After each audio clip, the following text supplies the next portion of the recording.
Well, welcome everybody in the internet world, or however you are consuming this, to our video series, which we're kind of calling Stirring Up Success, Career Stories and Advice for Christian College Students and Graduates. I am Jake Dobrins, one of your hosts today. And I'm Tyler Clark, your other host, and we are with Chef, the Christian Higher Education Foundation.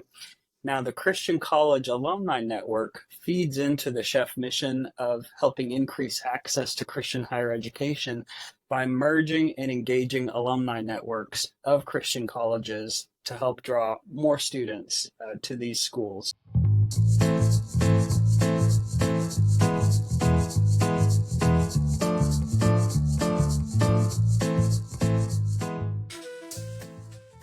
As a delicious perk of being a member in our network, we're going live today to explore the education and career journey of Alexus Braswell, plus her LinkedIn expert know-how.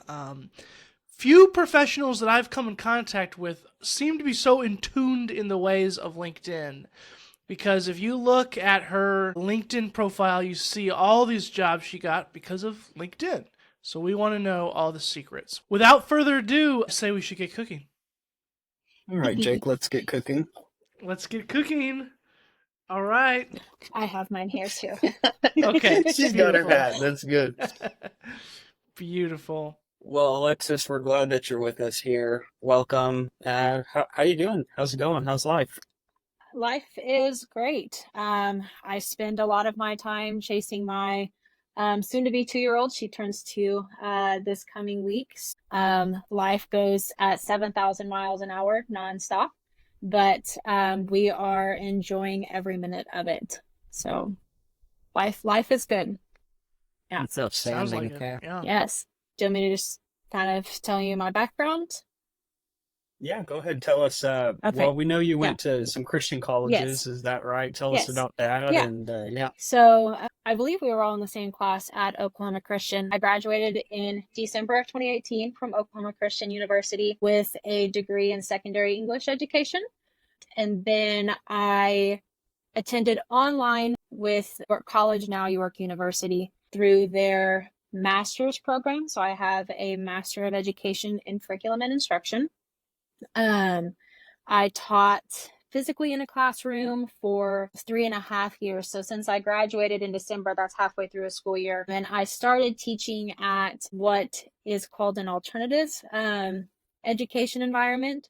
So I taught in the Springdale School District, and I worked with students who either in danger of aging out of the school system or were in danger of being permanently removed from the school system due to various behavioral issues or social issues. And then I moved back to Texas, where I'm from, and I taught 9th grade English at Gainesville for 3 years. I was also the head softball coach there and an assistant volleyball coach. So kind of had my hands in all sorts of pots while I was there, which is where I met my husband, Justin.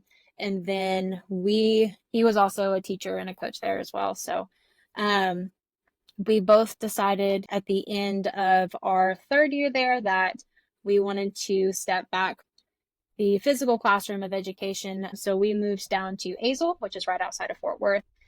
And then he joined his family business and I started teaching online. And in 2022, we welcomed our daughter.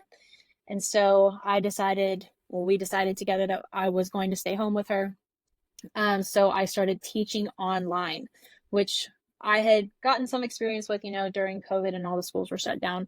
But I did that as a way that I could stay home with her and continue doing something that I was very passionate about at that point in time until I was actually recruited for the job that I am in currently with Innodata, where I am a generative AI associate. So I work with some writing specialists, some language specialists, and we work on large language models for artificial intelligence bots.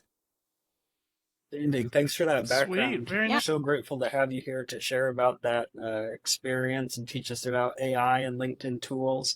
Our viewers shouldn't be surprised to hear that Alexus has a teaching background. That means she's got a teacher's heart. When I invited her to join the Christian College Alumni Network, she jumped in and said, "How can I help?" And then now she's found herself here doing this interview with us. But aside from the invitation to CAN, what else brought you into the Christian College Alumni Network? Why did you join? So whenever I was still at OC, I had a lot of really great mentors. My professors, Dr. Montgomery, Dr. Hagan, Dr. Cassidy, and Professor Bowman, they were great about using their resources and their connections to help me get a leg up in the professional world after I graduated.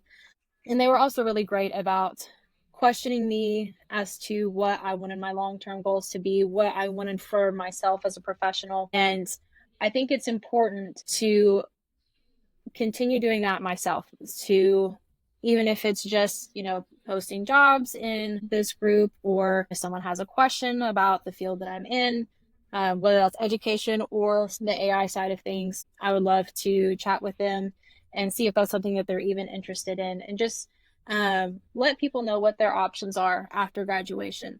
I know that's a very tumultuous period for a lot of people trying to figure out what they want to do with life after graduation.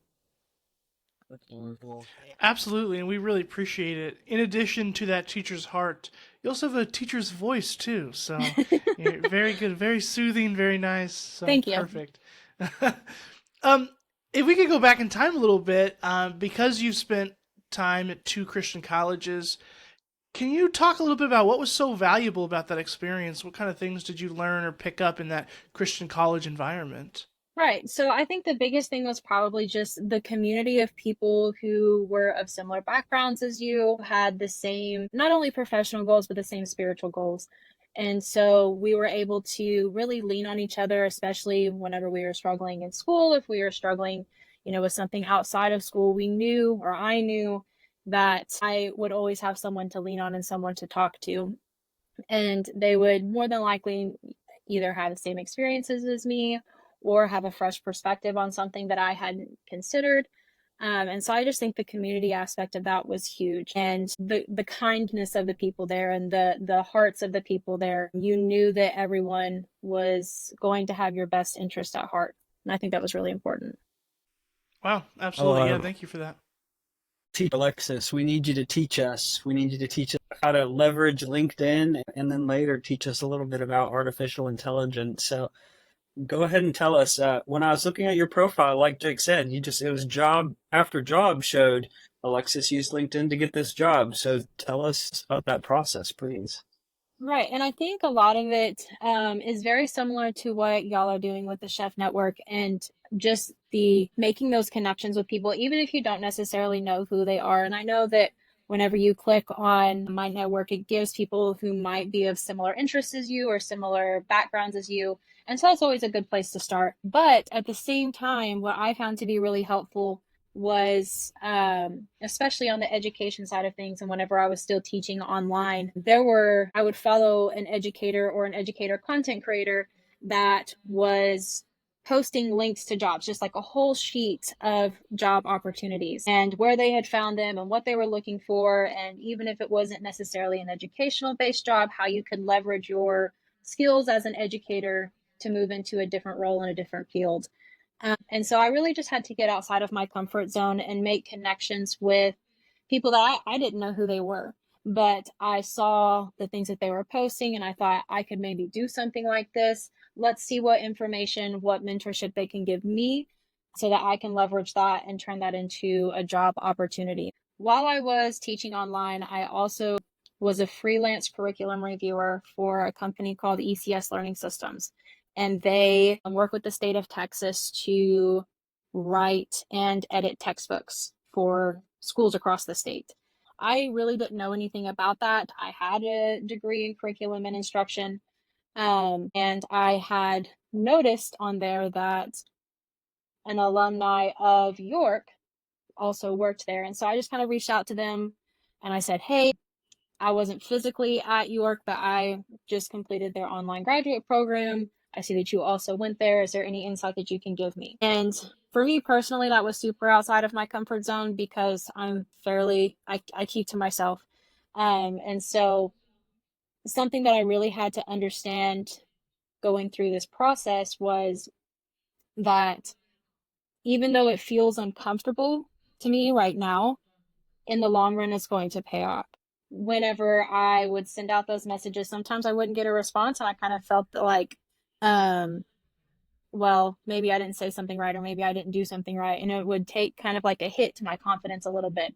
And so I really had to focus on perseverance and maintaining those contacts, and just after shutdown, say for example I had an interview with a company and then I never heard from them again.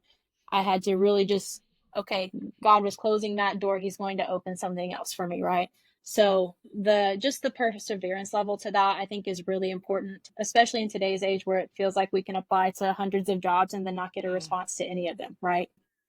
So I think that super important, in addition to how you're leveraging those contacts and that networking. I also signed up for a former teacher that I had reached out to. I didn't know who she was, but she had created a network called the Teacher Career Coach, and she was helping educators transition out of the classroom or transition to a different role within the education sphere.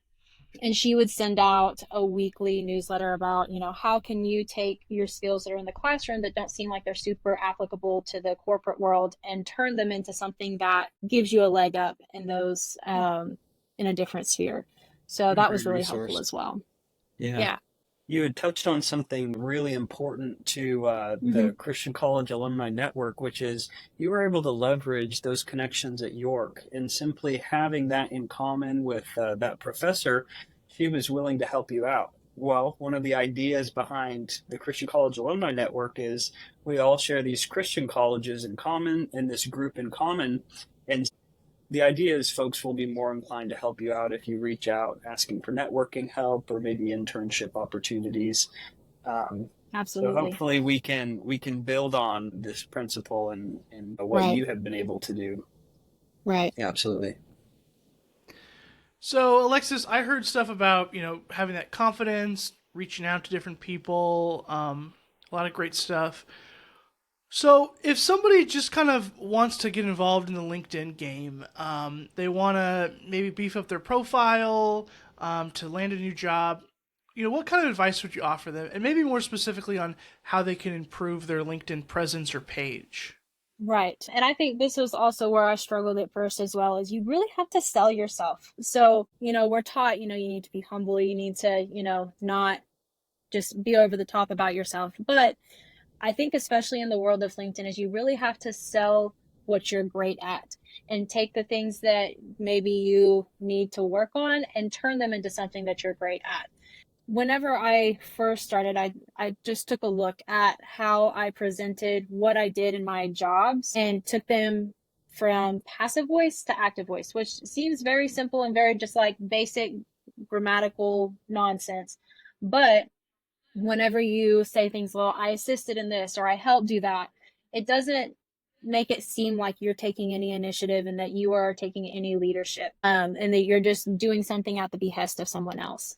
So I think whenever you are listing your jobs and things that you have done in previous roles, you need to really consider how you are framing your efforts in those roles. So using very pointed, active, leadership driven words and terminology helps with that. And of course, any sort of accolade that you have received during any role, doesn't matter what, really sell those as well. And I had an internship years ago at Mazio's Pizza in Tulsa, Oklahoma, and it was with human resources, which I am nowhere near that field now.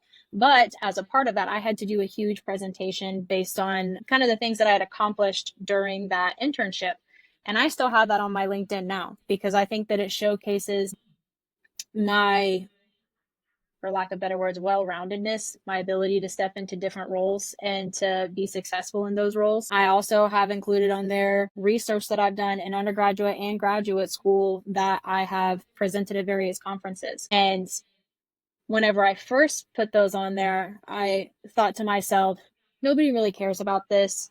It was while I was still in college or graduate school. It doesn't really, but it speaks to the levels that you're willing to go to accomplish a job and do it well. And for the job that I'm in now, I'm in a very writing heavy role. So it speaks to my ability as a writer, my ability as a researcher, and things like that.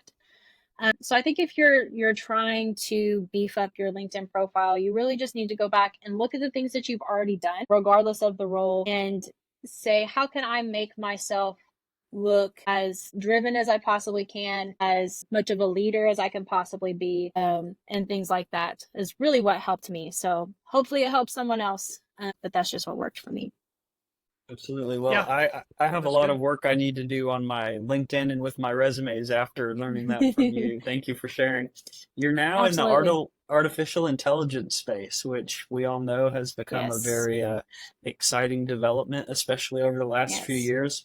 For someone who is brand new, just now learning about it, or can't quite grasp it like myself, tell us, what exactly is artificial intelligence?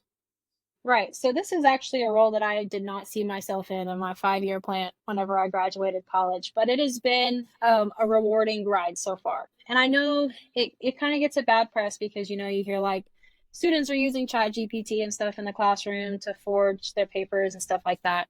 But as we all know, people will find a workaround for anything to make their lives easier, even if that doesn't involve the most integrity.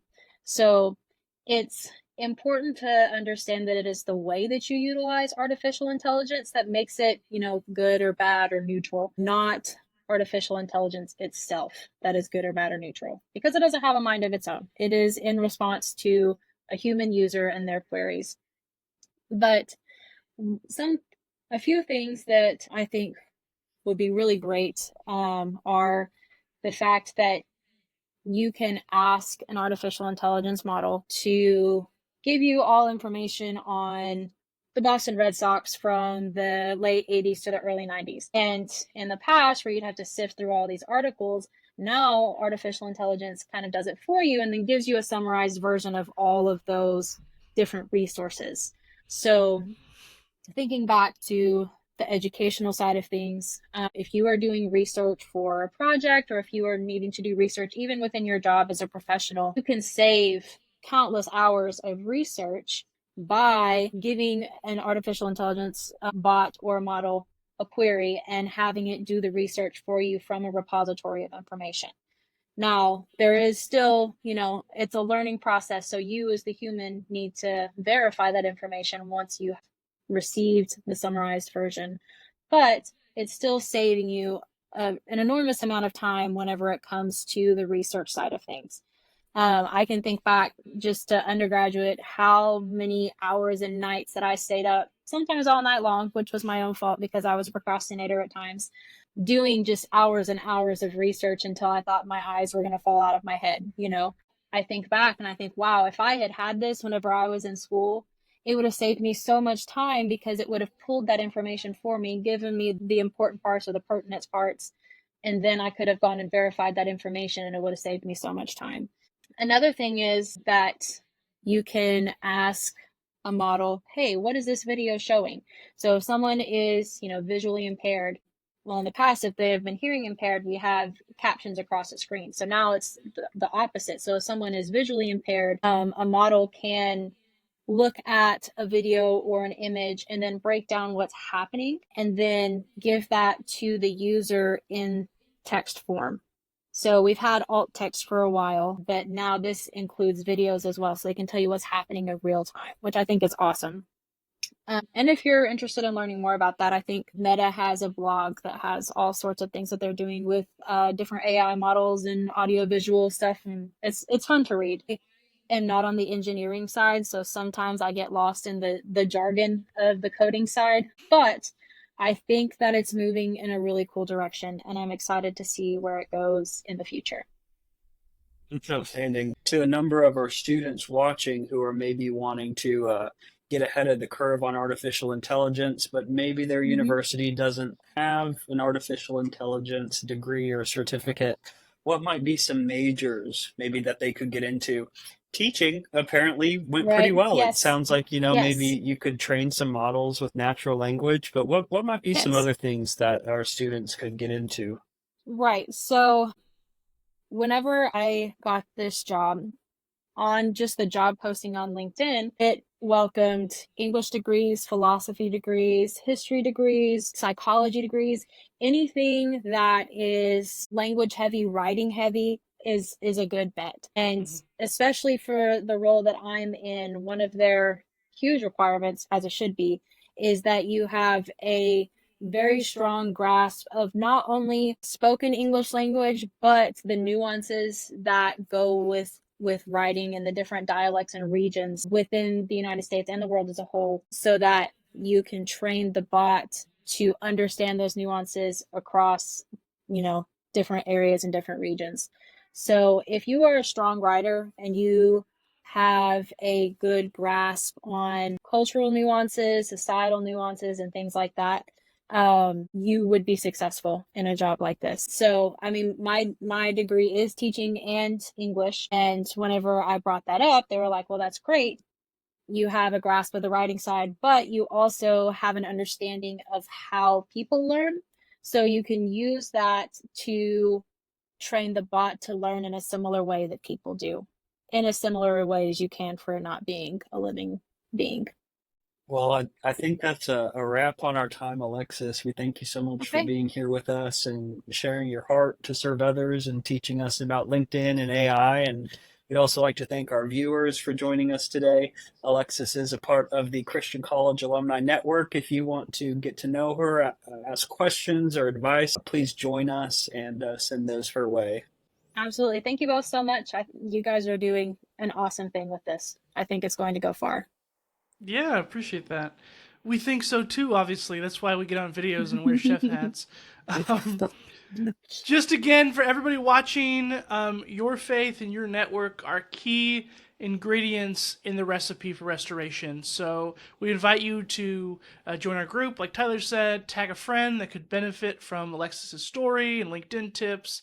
And again, we're doing some great things in the Christian College Alumni Network. And that is pretty much what we have today. So we'll see you in the group for more videos and resources just like this.